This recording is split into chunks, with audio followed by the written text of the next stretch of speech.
Shubman Gill talent చూపిస్తున్నాడు. Captaincy బాధ్యతలు అందుకున్నాక ఏమాత్రం తడబాటు కనిపించడం లేదు.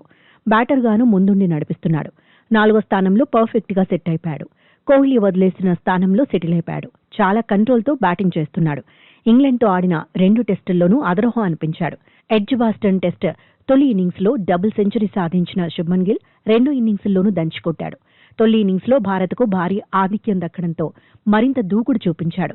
వన్డేల్లో మాదిరిగా ఆడేశాడు. 162 బంతుల్లోనే 161 పరుగులు కొట్టాడు.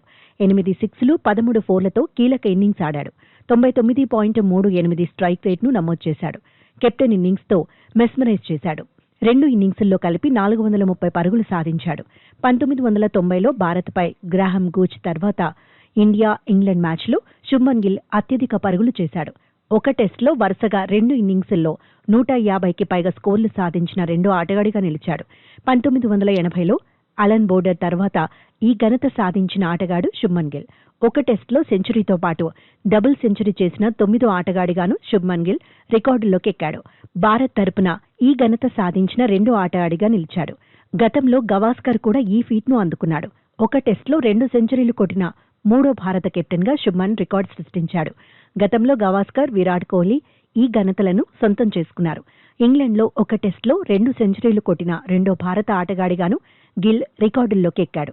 పంత్ తర్వాత ఈ ఘనత సాధించాడు.